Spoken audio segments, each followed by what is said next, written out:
BioShock. To this day, of all the video games that I have played throughout the last 15 plus years of my life, at least from a single player perspective, is without a doubt not just one of the best video games I've ever played, but it is without a doubt, maybe in my opinion, the best video game ever made from an atmospheric perspective. Simply put, I'm putting the stamp down here right now, this game is a masterpiece.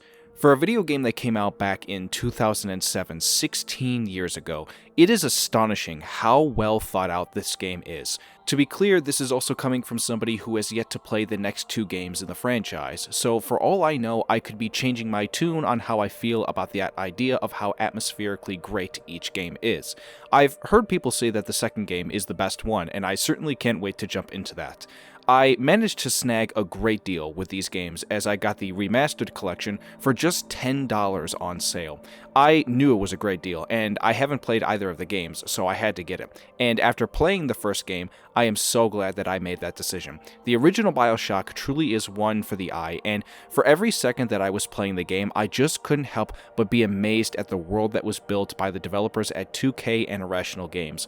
For a game that came out in 2007, it plays well from a gameplay perspective, the story is intriguing and always leaves you asking questions. The tension of not knowing what's going to be around the corner when you have to go into a fight or see something horrifying, and then of course, the world building that is sprinkled throughout every single section you travel through in this underwater city called Rapture. Again, I'll say it, but all this together combines for such an awesome and elevating experience that I want to talk about more here in this video. I want to go back to what I addressed earlier as the first section of this video essay that I want to speak about, and that is again the atmosphere, the setting, concept, and the world building that is in this game that you play through for about 12 hours or so, give or take. I started playing on March 18th of this year and completed it on the 9th of April around 3 weeks later.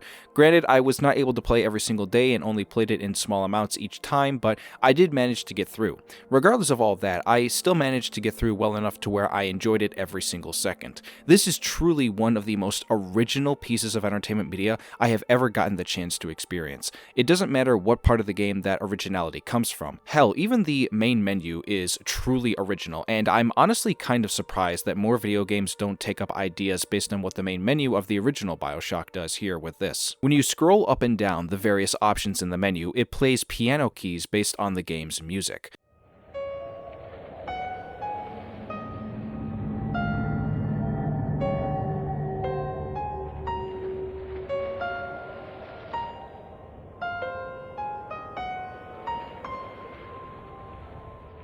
I think that that is so smart, and at the time in 2007, I'm sure a lot of people really gravitated towards that. It's just a fun little addition that they didn't have to put into the game, but they did anyway, and I love that very much.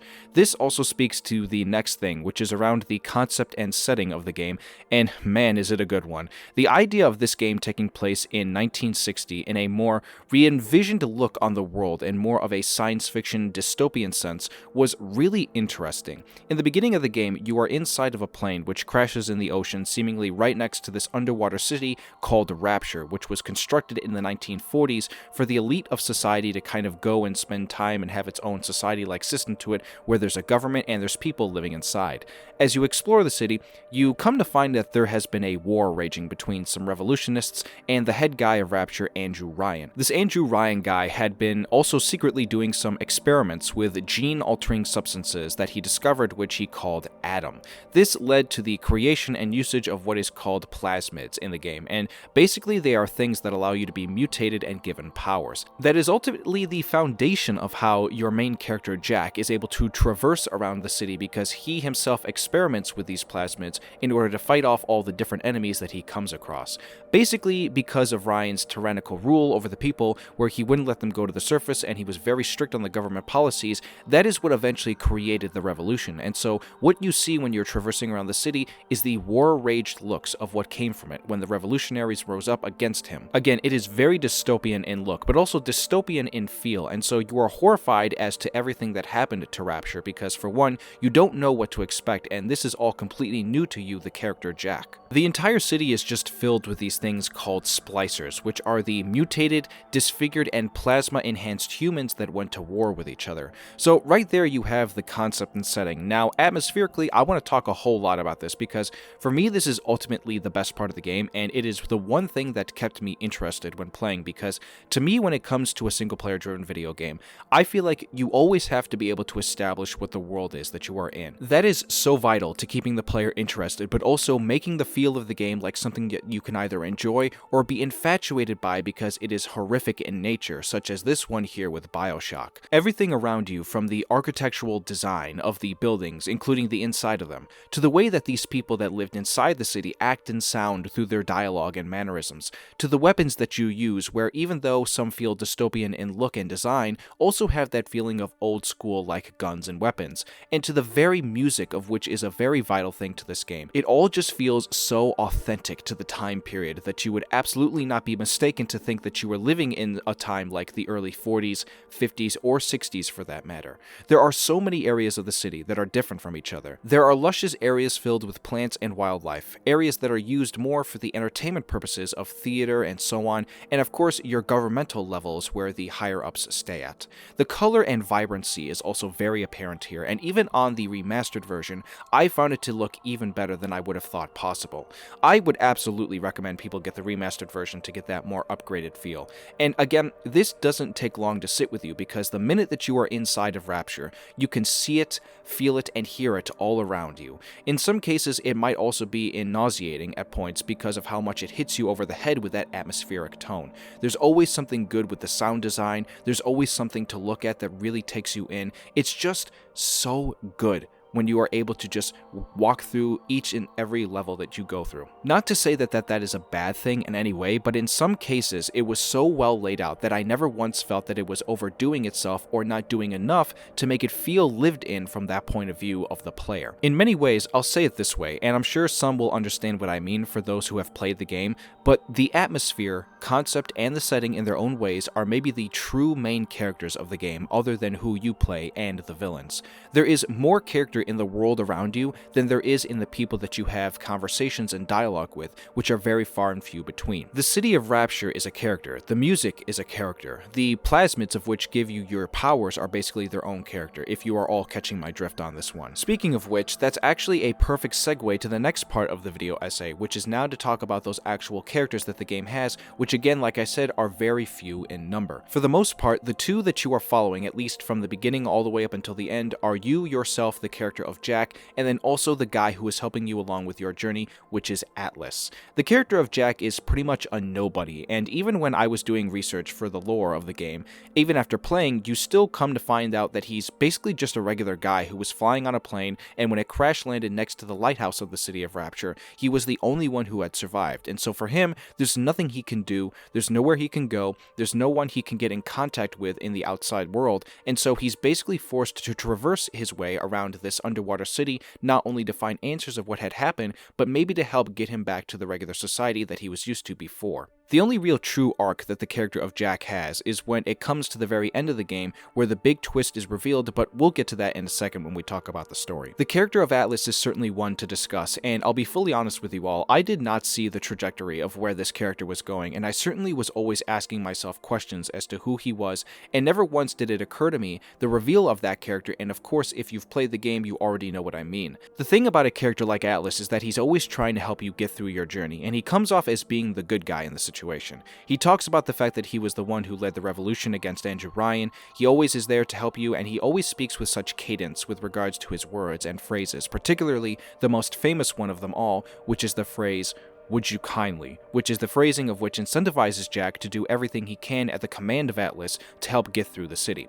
Throughout the game while he's helping you, he always insinuates that he's trying to help rescue his wife Moira and his son Patrick, who were trapped in the city. Again, in context, Jack is buying into what he's saying, especially considering the fact that you could not fault Jack to think that he's telling the truth, considering everything that he experiences and sees as he's walking through the city. You want to believe a guy like that because he's telling you about all the stories and what had happened here, and he's very knowledgeable of the situation. There's a psychological effect to that as well, and I feel like you, the player, are always insinuated to really believe that that was the case, and so when the twist at the end of the game comes around, it takes you by surprise, and it certainly did with me. There's a few other smaller types of characters that I want to speak to as well, and this is mainly to do with the enemies and the people that you fight, particularly with splicers, who are the main form of the enemy that you fight. Very interesting kinds of characters, I will say, and again, from an atmospheric perspective, they are really potent to the time of which this game is, and also are as crazy as the description of their form is as well. Some wield guns, sometimes bombs, and other various things to use to attack you, but their main characteristic comes from all the different random comments that they will throw at you when they are about to attack or otherwise. There are 5 different types of splicers in the game, and all come with their unique abilities, but again, the characteristic of how crazy they are and what they say to you is very much there, and I like that about them, even for how easy they are to kill. The security devices are not necessarily characters, but I would say that those are probably the second most annoying enemy to fight, especially the flying ones, which, if anybody here has played this game already, I think you already know exactly what I'm talking about with how annoying these drone versions are for the security devices. They just send so many at you at a time, and the noise they make adds to that annoyance. Stationary ones aren't that bad to deal with, but the flying ones are on par with some of the most annoying flying devices that can kill you in video games, other than something like the oppressors from GTA 5. Obviously, that's not a fair comparison because oppressors are way more powerful, but I think you all get what I mean when I talk about the annoyance of having to deal with those things. The final few enemy characters to talk about are the Big Daddies and Little Sisters. Not only are they easily the most annoying to deal with, but also I find that they are the most fascinating ones to look at. Of course, with the original 2 games, the cover art for both was of a Big Daddy and a Little Sister, and to this day, I find that to have been a very smart idea because, again, it just speaks to the world that this game is about. It is very dystopian and science fiction in concept, and so looking at characters like this, it just speaks so much to the world building of it all. Big Daddies are basically enhanced humans who were surgically put into these giant mech suits and were tasked with protecting these little sisters as they are taking the atom from dead bodies around the city. No matter who it is, if it is you or the splicers, whoever comes close to them, they will be attacked, which I find fascinating as it is again adds to the lore of the story where everyone had tensions with each other, and so it's not like everyone is just against you, it's everyone for themselves basically. The Little Sister characters add such interesting dynamics to the whole story as well, considering there is a lot more to them than what you were given at the beginning when you first see them. There are giant atom-based slugs inside of these girls who were orphaned, and the mayor Ryan took control of them. They don't attack you in any way specifically, but are only meant to be protected by those Big Daddies who really do pack a punch and are very frightening to fight. If you ever see any one of the 2 versions of the Big Daddies, you know immediately to just avoid them as best as possible, even if you feel killing them is best because they give you resources and you can collect Adam from the Little Sisters. But enough about the characters for now. I now want to move over to the story of the game, of which encapsulates all of what I just talked about. Now, here I will say this is probably actually where I have any sort of criticism for the game. The only downside to this game, in my opinion, was how the story played out. While there are parts of it that I understood and knew what was happening, it felt like there was at a point a bit of a drag. This led to me at some points dozing off from the story and mainly focusing on the gameplay, which even that could feel tedious at times as we got closer to the end. There's always a fine line that needs to be written for how much of a story feels that it needs to keep you going until you get to the end, where either something big is revealed or it's a much more bombastic ending than you originally thought. This game sort of has both of that. I pretty much already went over several, if not most of all the story details already, and again, this game has one of the more simpler stories that you could possibly get until that ending. You follow a guy who suffered an accident on a plane, to end up being the only survivor at the hands of this underwater city, and he has to be able to find his way through it and solve the mystery as to what happened and hopefully get himself back to the surface. There's not much more you can really say other than that. The big part of it all is of course what happens at the very end with the big reveal and the twist. Again, like I said said already, I was very much taken off guard by it all, and I was not expecting to see a role reversal to the two characters that you were trying to learn more about, that being Andrew Ryan and of course Atlas. The one time where I thought there was definitely more to what was happening was after Atlas's so-called family of his wife and son were killed getting into the submarine. It was only until we got to that very last section of the game where we learned that he in fact is a crime lord and the real enemy of the game called Frank Fontaine. Andrew Ryan, while also a bad guy as well, was manipulated by Frank to be the bigger bad guy, and so even though both of them have their problems, Frank is the one that you are truly trying to stop. Even at the end of the game, where the twist is revealed and Andrew ends up dying, you do have to go and fight this abomination that is Frank, as this giant monster that is infused with so much plasma and atom that it basically is just this hulking figure that seems very hard to fight against. I think if I remember correctly, I only died twice against him, and while I had to put the difficulty on the lower end like I do for most story games that I play, he seems to have given me a bit of a challenge, but not as much as I thought it would be once I figured out the rhythm and how that particular boss fight was laid out. It is not the most memorable boss fight that I've ever played in, and in some cases that could also be to its detriment, considering it feels a bit generic and tropey.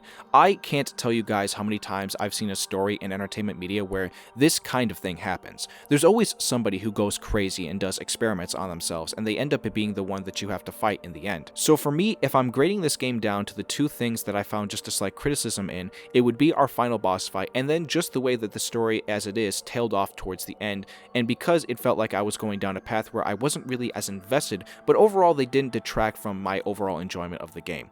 Apparently there are two types of endings that you can get in the game, one of which involves you becoming the leader and ruler of Rapture, or you escape to the surface with the Little Sisters. The cutscene that I got was showcasing a boat coming across the lighthouse and the wreckage of the plane, only for it to then be revealed that some of the splicers got out and were attacking the people.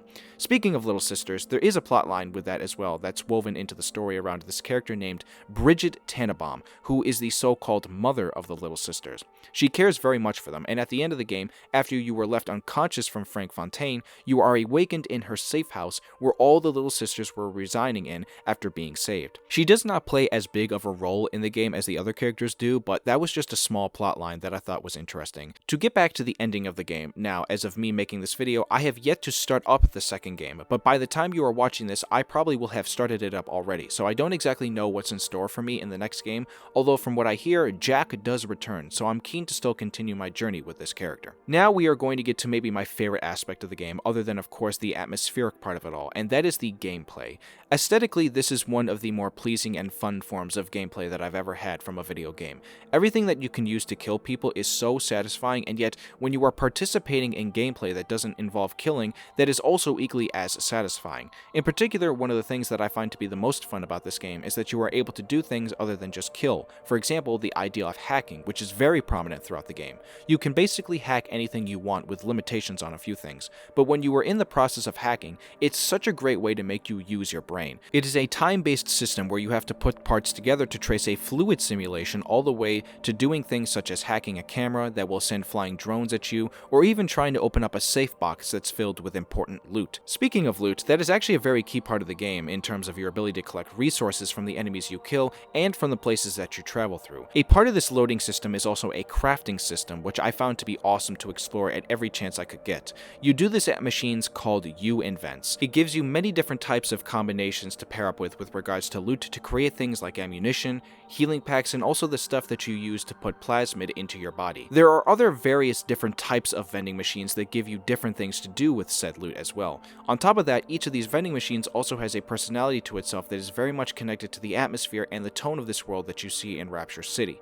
Again, this just points to how consistent everything is. There's no time where you feel like you are being pulled out by what is being communicated through the tone and of the atmosphere. The guns themselves are also interesting. You have a simple revolver pistol, which I honestly did not use that much, a machine gun, which is just a Thompson variant with a drum mag, a pump shotgun, fancy looking grenade launcher, a chemical thrower that features multiple different types of ammo, a crossbow, which in my opinion might be the most fun weapon to use, and then you also have a research camera, which even though it's not a weapon, that is still something that you can use in your inventory. Again, these weapons are all pretty simple and straight to the point to make it feel that it is a part of that time, so you can only do as much, although that didn't stop me from really enjoying killing enemies with each and every one of them. Each has its unique way to kill certain enemies as well, which I like, and there's not just one weapon that can be used on every enemy or one weapon that can only be used on one specific enemy. Of course, the main thing with regards to gameplay that we all know about, which is what this game is known for, are the plasmid abilities that you get along the way when you take injections of the atom.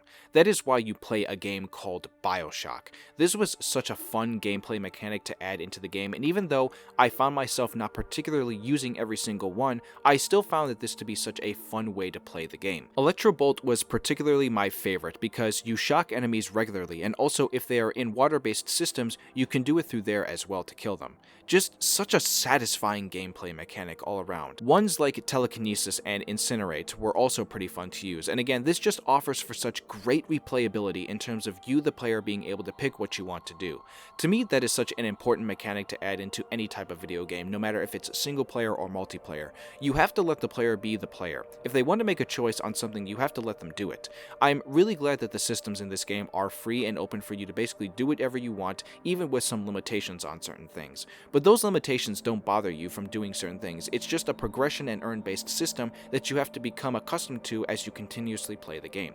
There's also a stealth element to this game as well that I appreciate because, again, you are traversing to a place that you were not familiar with, and so sneaking around is probably one of your best bets. There are times where you simply just don't want to fight and you want to maneuver your way around people. There's also a very acute environmental gameplay aesthetic to this game as well that I like. Anything around you can be used to help you. It's not just what's in front of you and on the crosshair of your weapon. You also have to be aware of everything around you when you are playing, so it makes the game more tense and you are always on edge. It will never let you up for a moment, and so I appreciate that the game kept it feeling consistent throughout from that perspective. This seems to be where the video is going to end, as I really have nothing more to say, and overall, my anticipation to play the second game in this series is what I'm looking forward to the most more than anything, since again, from what I hear, the second game is probably the best in the series, and from everything that I've seen of the third game looks like it could be one of the more fun ones of the three. This original BioShock game does not have a multiplayer mode, and so it's one of those games in the long line of single-player games that didn't feel like it needed to tack on a multiplayer mode and just simply keep it single-player focused.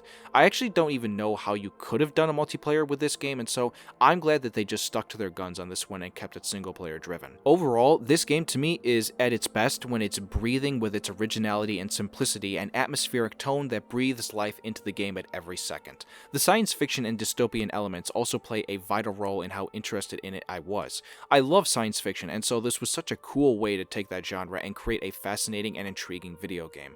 I also think that, from what I hear, there's also a commentary element to this game as well, where there are certain things that are layered throughout the game where it gives you kind of a social commentary message in a way, and while I didn't personally pick up on that, I have seen people break down this game from that perspective, so that's also an interesting idea, and from that perspective as well, I find that it's cool to see that in that case because there are a lot of people nowadays who complain about the fact that they feel that, video games have this notion to put commentary in them, but at the end of the day, a lot of some of the best games of all time have some good commentary in them for social messages and whatnot, so I thought I'd just point that out from there. I really wish that nowadays we would get more super original stuff like this, and to be clear, this is not me dogging on the idea that nothing original gets made anymore, because quite frankly, I actually have a pet peeve with people who think that way, and with regards to any kind of entertainment media, whether it's movies, shows, or video games. Plenty of original stuff still gets made every year. It's just that with regards to BioShock, it is just supremely original to the point where you can feel like it's something new inside of something that we've already known and we have seen before. I imagine that back in 2007, it took a twist on the whole science fiction genre that people came to really gravitate towards, especially as the series went on for the next two games. So again, that speaks to why I am very excited to play the next two games and also cover those two games here on this channel. It will take me a while to get that next video out, as I still need to play all of BioShock 2, but I hope you all will stick around for when it does come. The most important thing that you can do right now to help push this video out and also let me hear your thoughts is commenting down below what you all thought. What did you think of my commentary on the game, and how do you, as somebody who has played BioShock, whether it was nowadays or back in the day, have your feelings on what it was like to play it? I want to hear it all from you, and I can't wait to have conversations when that time comes. So with that being said, I hope you all enjoyed this video essay breakdown of the original BioShock from 2007, and if you did, please be sure to give this video a like, and if you are new here, subscribe to the channel. I would very much appreciate it. Let's see if we can hit a goal of 30 likes on this video, and also turn on that notification bell to be updated when I put out that next video. I hope everyone here has a wonderful rest of the day, and I'll see you all soon for BioShock 2. This is Orion, signing out.